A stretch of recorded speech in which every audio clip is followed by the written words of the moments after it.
This is a Grow with Google class, connect with customers and manage your business remotely. As you can see, they have a URL on this beginning slide, grow.google/remote work. Before we go further, I'm going to stop and look at that website. They have collected some work from home and manage your business from home resources since the beginning of COVID. This is where they're collecting it all. So we're not going to click on all of these. I just wanted you to see what the page looks like. It's definitely worth a closer look. Again, that's grow.google/remote work.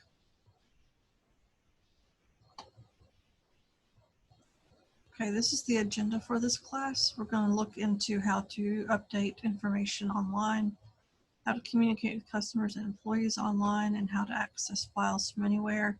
And then they have some next steps at the end.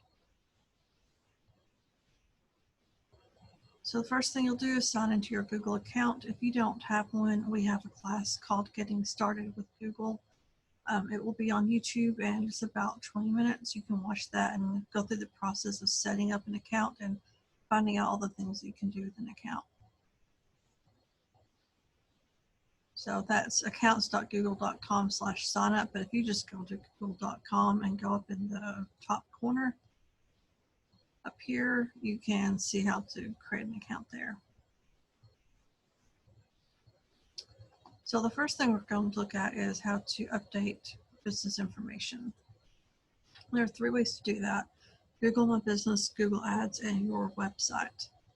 And if you don't have a Google My Business profile, we have a class on that called Getting Your Local Business Online with Google Maps and Google My Business. So if you do that class, it walks you through the whole process of how to set up an account and what you can do with it. And that's the part we're going to look at first, Google My Business. These are some updates you can make. This is what it will look like on a smartphone. You can have directions, you can link to your website, you can put up pictures, you can get reviews, and you can mark a business temporarily closed. That's something that they put on at the beginning of the pandemic. When you set up an account, you will write a short business description, and you can go in and change it if you have something like there's another lockdown or too many of your employees have COVID to be open. You can go in on your description and just update it there. You can update your hours if you're having to shorten your hours. And of course, some places have different hours in the winter and in the summer. You could go in and update the hours for things like that. You can set holiday hours, so there are a lot of uses for this. And then here are special hours that you can put in.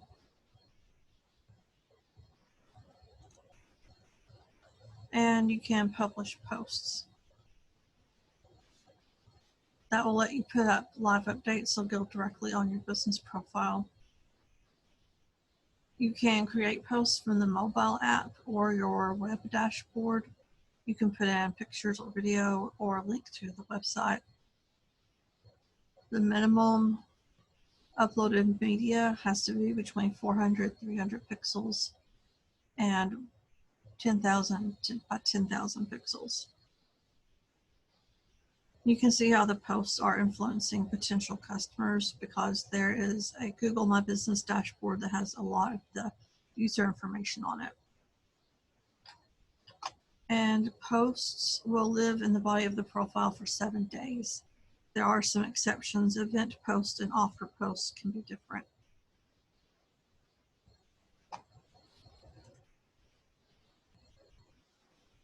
These are some post examples. One of them is a What's New post, and the other is an event post.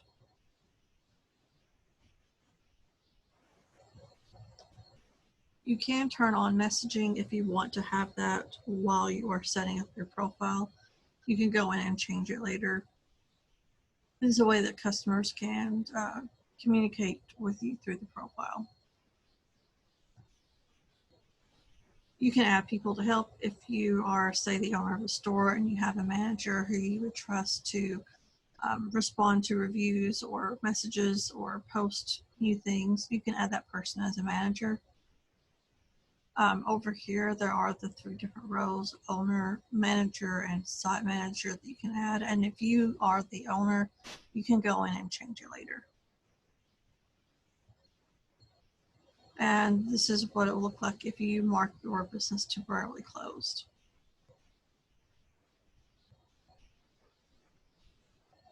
Again, if you want more on the Google My Business profile, we have a class on that, and it's called Getting Your Local Business Online. And this is what the website looks like. If you want to sign in, you can do that to create an account, or you can manage now to sign in to an account that you already have. And they just have quite a lot of information and examples on this, and that's google.com/business. So the next step is to look at Google Ads. You can modify or pause advertising. So if you have the kind of business where it really depends on people coming in, you can pause any ads that are about people coming to you. There's a lot of information you can take in when you are evaluating ad campaigns. One thing that you want to look at is the context and tone of your headlines and descriptions. If you're using words like virus or viral or protection or prevention, I'll look at those ads and see if it's setting the right tone for this time. You can use the ads to create a helpful message. You can put up all of your new information and then pause it later or change it later. And they have this URL down here for updating your ad campaign: g.co/covid19/smb/ads. And this is about how you can pause a Google ad. So you don't even have to change it. You can just tell it don't run for however length of time and then just turn right back on. And this is some information that they have on ad credits. I'm not going to read through all of this, but this is the URL up here. So if you use Google Ads, or if it's something that you're interested in, if you copy this down and go to this website, they update this website.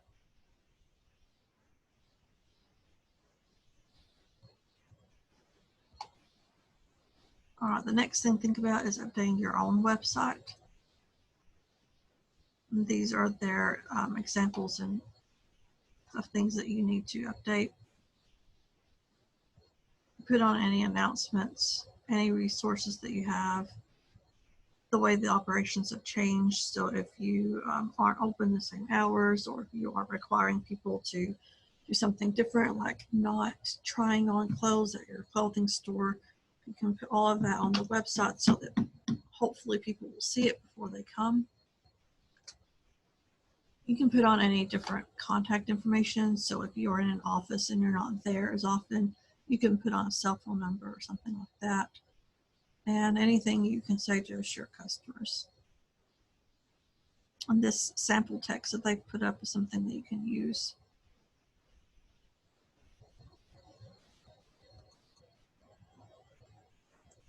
The next part is about communicating with customers and employees. And the first part of that is Google Meet. Google Meet is quite a lot like Zoom. It used to be Hangout, so you may recognize this little green quotation mark. They've put a video camera inside of it. Google Meet's pretty new.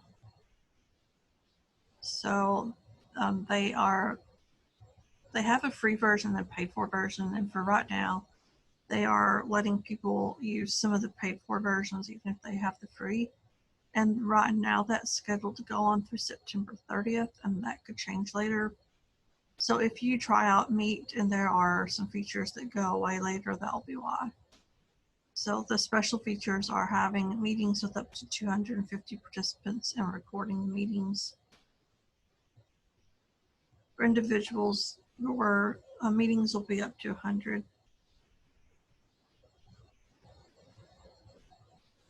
So that could change later. They have a lot of information about their security and encryption. If you are interested in that, if you go to this URL down here where I'm moving my mouse, if you put that in and go to that, you'll get all that information. Now this is a comparison of the two different versions. For right now until September 30th, you can go more than an hour, but that could change. And this is the free one. You can do it from a browser or mobile apps. And this is the business version, which for right now, it's free through September 30th. They could extend that, but I wouldn't count on it. But you can try it until then and see if you like it. These are some ways your business can benefit from Google Meet. You can have staff meetings on this. You could meet with a vendor possibly. You could have a meeting with some of your customers maybe. You could do something like what I'm doing right now with an online class. You can join a Meet conference through Google Calendar. So this is going to look through the steps of that. You can just go to Google Meet and click join or start a meeting.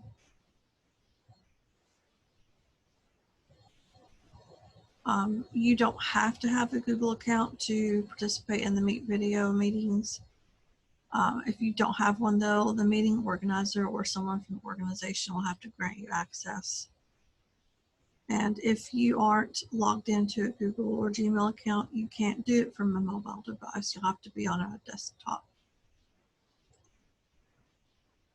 The next way is to do it from the calendar. And with this, all you have to do is find the date that you want to do this, double click on that date, and this will pop up. And you fill in all of your information. So if you've ever set up a meeting from another kind of calendar, it's probably pretty much the same as that. Then when you put it on your calendar, it will send emails to anyone you've put on as participants, asking them if they can say yes or maybe or no to this so that you can know if they will show up. And then on the day of, they'll be able to use this Join with Google Meet.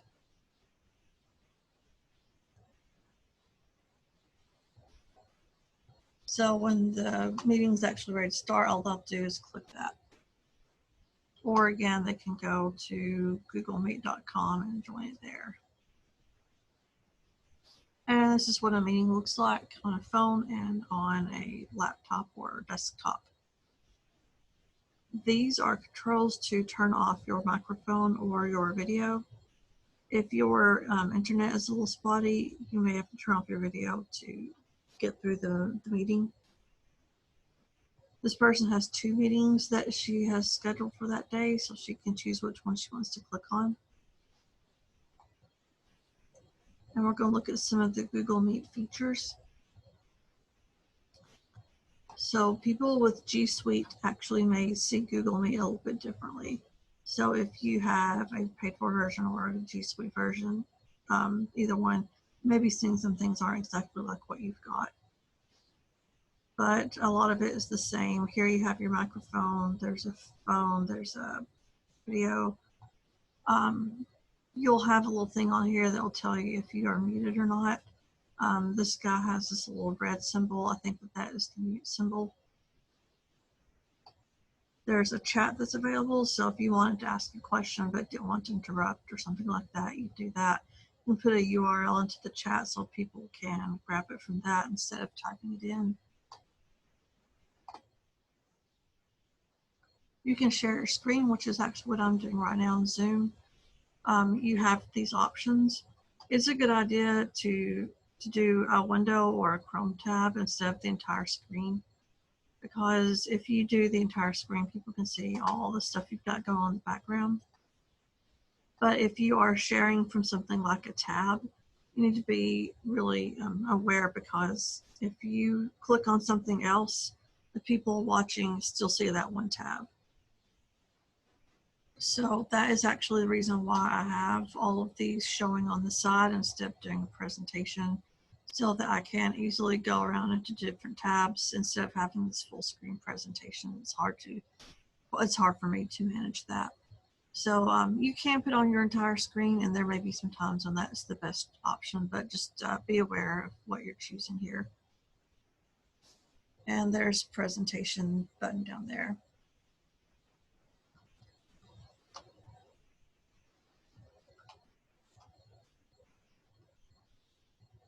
You can record some of these meetings.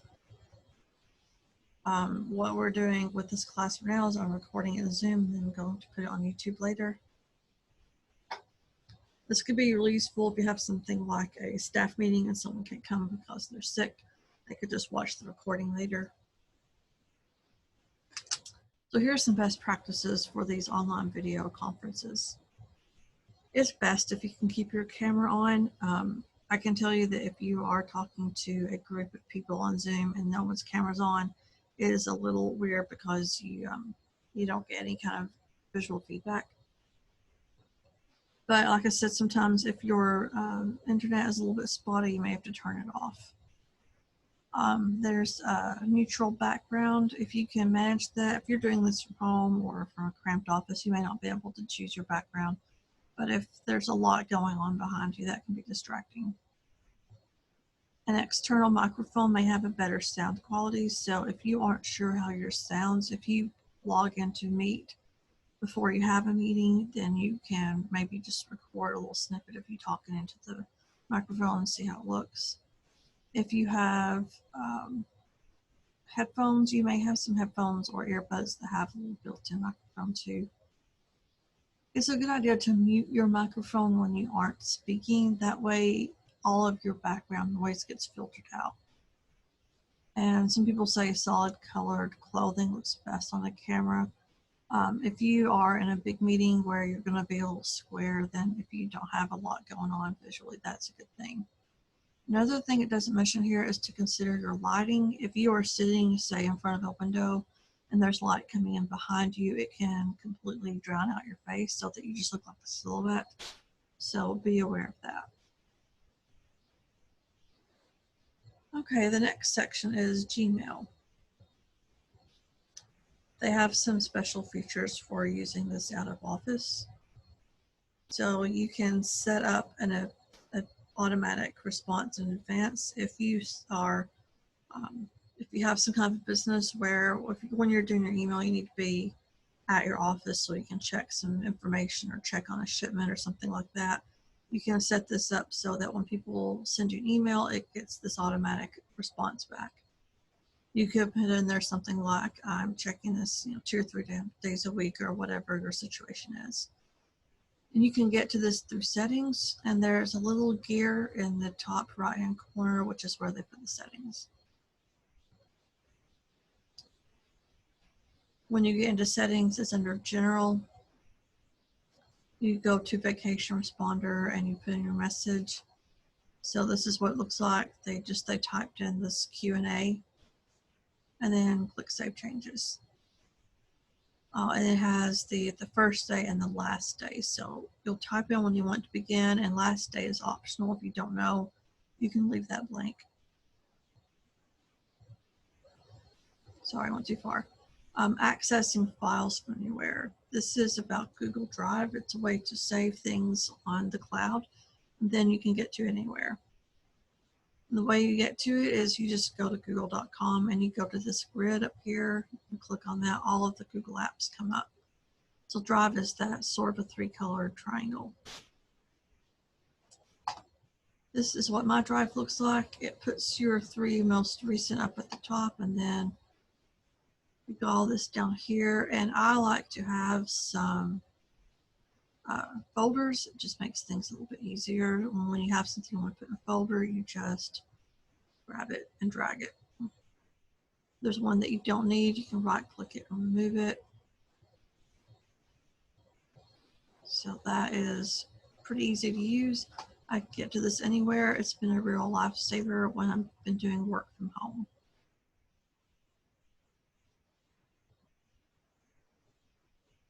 when you are using something like Google Docs or Google Sheets or what I'm using right now, Google Slides, it will automatically save that to your drive, but you can also upload just about anything.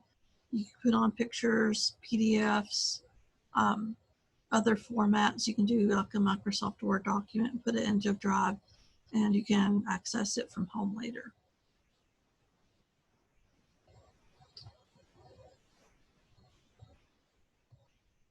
You can share documents. You can put comments on, so this is a way you can do group work if you're remotely.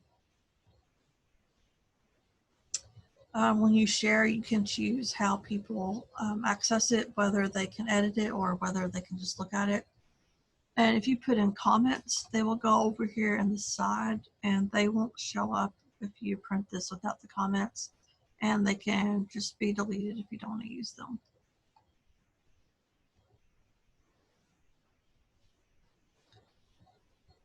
This looks a little bit different than sharing looks now. I'll see how this looks in slides. Yeah, this is what it looks like now. So if you know someone's email address, you can put there, or you can get a link.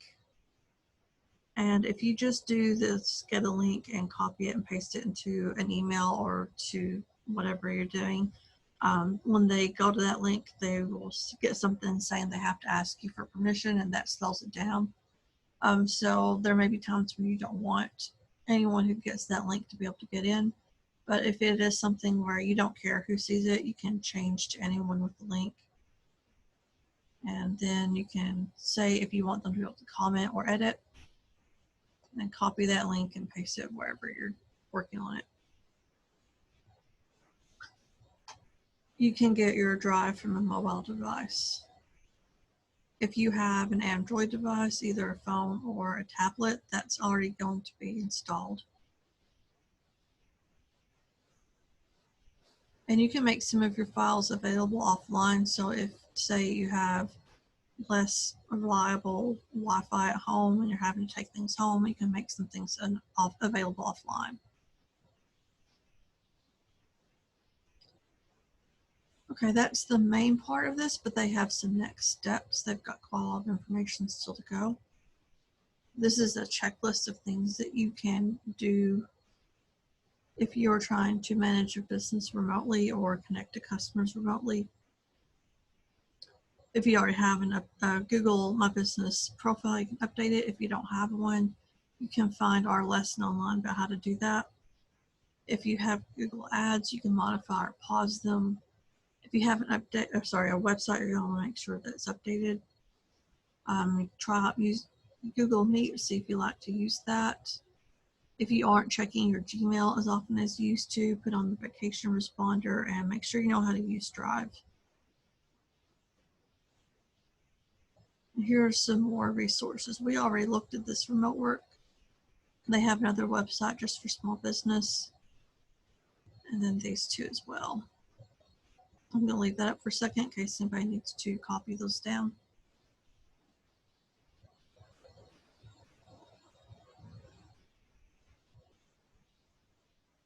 The next thing we're going to look at is Primer.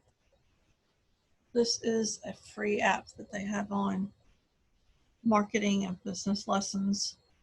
They're really short, and the idea is that you can just do them on the go.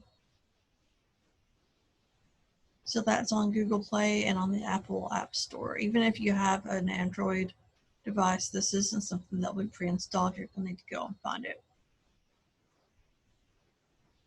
Skillshop is pretty new. It is about Google Ads. I can't remember what they used to call it, but they've revamped it. So it's g.co/Skillshop. So if you use ads or you're interested in using the Google Ads, you're going to want to come here and learn about that. They also have some lessons on Google My Business and YouTube. If you sell things online, this is a way to do an evaluation of your retail website, and it's store.google.com.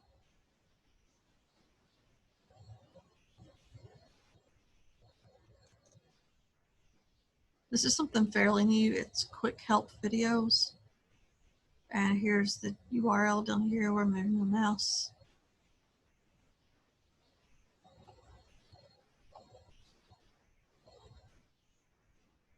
And then this is google.com/grow, and this library is a Grow with Google partner, so we'll be having some more of these lessons. We put them all on our website and our Facebook, so you'll want to keep an eye out for that to see if there are any more. And we are putting classes on our website right now, or sorry, on YouTube. We're doing this in conjunction with the grant. So this will be on YouTube, is probably when you're seeing it, and we'll have several others that come up. Okay, the last thing is how to contact me. So this is my email address, and I'm on it all the time. The second one is my Gmail address. So if you are trying out something, like you want to try out sharing a folder on Google Drive and you want to see how it works, you can put in my email address for that if you want, and I'll let you know if I get it. If you want to try out sending a message on Hangouts or Meet, you can try my email address and I'll try to respond. And then the last thing is my phone extension. If you ever want to talk to me, you can call the library, leave me a message. I'll get back to you as soon as I can.